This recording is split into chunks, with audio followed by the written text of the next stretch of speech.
আসসালামু আলাইকুম, কেমন আছেন? আশা করি সবাই ভালো আছেন। আমার ফেসবুকের বন্ধুরা সবাই ভালো আছে। আমার তরফে সবাই আসসালামু আলাইকুম। আমি এখন রান্না করতেছি ভেড়ার গোশ। আমি এখানে দিচ্ছি টমেটো, বাসাল, রসুন আর আদা আর সালসা দিচ্ছি, আদা সালসা। আমি বাংলা রান্না করতেছি ঢাড়স আর আদা আলু আর ঢাড়স দিয়ে রান্না করতেছি গোশ রান্না করতেছি। গায়ে দেখেন আমার ক্যামেরা তো আর মানুষ নেই।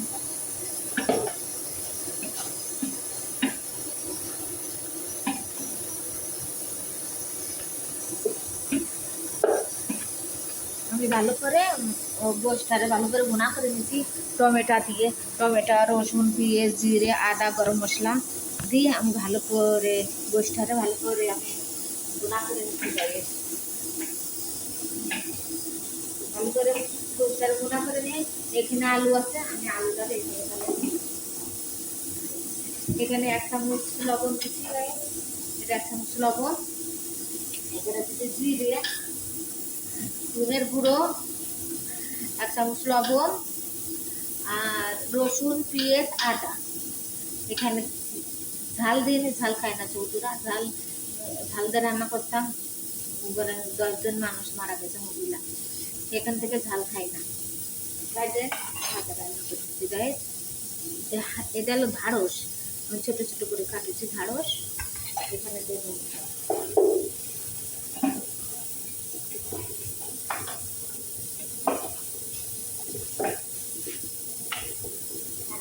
ভেড়ার ঠ্যাং।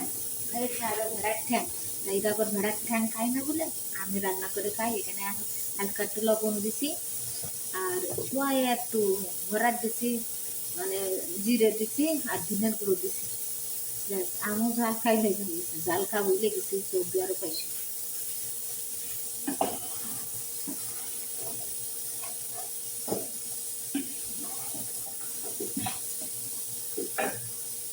আপনারা মশলাটাকে ভালো করে ভুনা করে নিয়ে এখানে পানি ঢেলে দেবেন। যখন গোশ হয়ে যাবে তখন আপনারা এই ঢাড়স আলু এর ভিতরে ঢেলে দেবেন, গোশের ভিতরে। দেখেন দেখেছেন,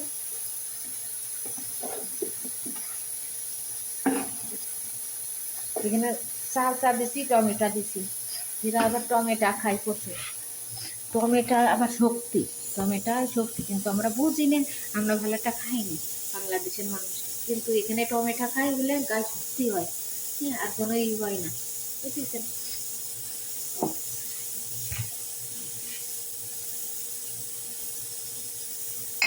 গায়ে হালকা একটু সরষের তেল দিয়ে নিলাম যাতে একটু স্বাদ লাগে।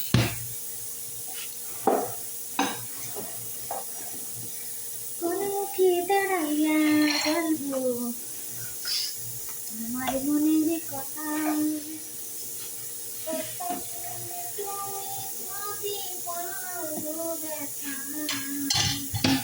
যারে আমি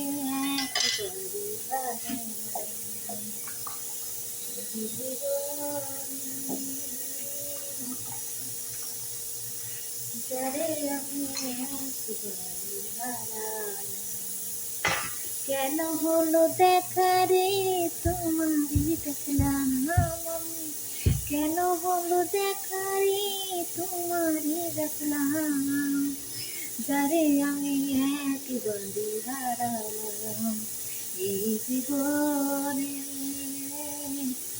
যারে আমি এক বন্ধু হারালাম।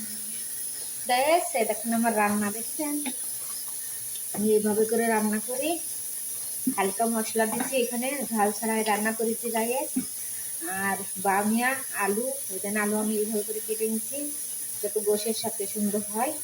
আর সাদা ভাত রান্না করতেছি গায়েস। ভালো লাগলে শেয়ার করবেন গায়েস। আসসালামু আলাইকুম গায়েস, ভালো থাকবেন, সুস্থ থাকবেন। একটু অঞ্জনে একটু দোয়া করবেন, আমরা সৌদি আরব আছি যেন আবার বাংলাদেশে চলে যেতে পারি। তা এবার ভাবছি কি যে মক্কায় যায়নি, তা মক্কায় যাওয়ার চিন্তা ভাবনা নিছি। আল্লাহ যদি মক্কায় যাওয়ার তৌফিক দেয়, আপনারা দোয়া করবেন। আল্লাহুম্মা আমিন। আসসালামু আলাইকুম গাইস।